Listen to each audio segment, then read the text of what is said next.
Do you want some tea? Sure. I gotta wait for it now. Making a quick cup of tea with her daughter Carly is the last thing Jennifer Laferriere will do today before becoming a prisoner in her bedroom. Okay, so here it's ready. Laferriere has a rare kidney disease, chronic renal failure, and she has to be hooked up to a dialysis machine beside her bed for several hours at a time. Without it, she would die in less than 7 days. I haven't had a normal life in 16 years, and I would love to be able to live and know that I don't have to hook to a machine to live. This is permanent, yeah.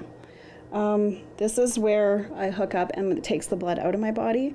This is the one that returns. Laferriere was first diagnosed with kidney disease at age 14, but it wasn't until she gave birth to her second daughter, Carly, 16 years ago, that she was forced to start dialysis. She used to go through a simpler form of treatment, but complications forced her to start something called hemodialysis, which is what she does here in her bedroom every second day. And start it, and hopefully there's no problems. Sometimes there's problems, but the lines seemed pretty good.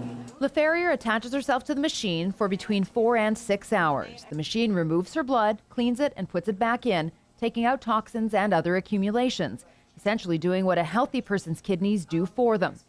Although dialysis keeps her alive, and although she actually looks quite healthy, Laferriere says every day becomes harder to cope with.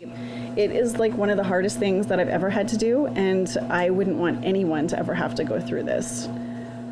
It's like some days you really break down and you just want it all to be done with. 16 years of dialysis is an unusually long time. It's hard on the body and long-term can damage other organ systems, including the heart. 3.5 years ago, Laferriere was put on the organ transplant list, but rare antibodies and an uncommon blood type mean only 10% of the population could be a match. So far, an appropriate match has not been found. And that's why me and my fiance are going in the paired exchange program, where he was tested and everything. They make sure he's 100% healthy. He will give a kidney away, and I will get one back. And it's done across Canada. They do it every 4 or 5 months. And they match people and they see how many matches they can make. So he could give his kidney and it could be a whole chain and then I get one back, or it could just be a straight exchange. And they think this is my best way to get one. Otherwise, I could be waiting a really long time. Hello. How you doing? How's your treatment?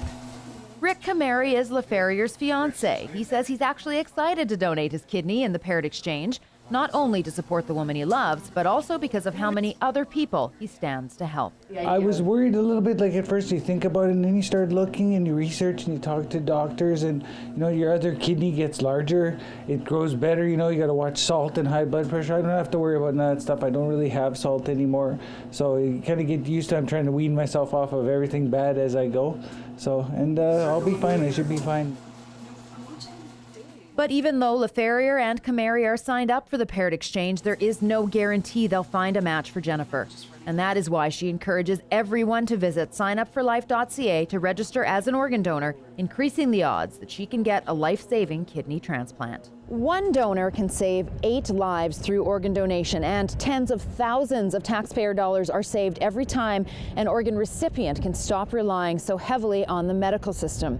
Transplant Manitoba wants to remind everyone the blue cards that used to come with our licenses are no longer being used. So if you want to make your organ donation wishes known, please head to signupforlife.ca and register. For Shaw TV's Go Winnipeg, I'm Kim Babij.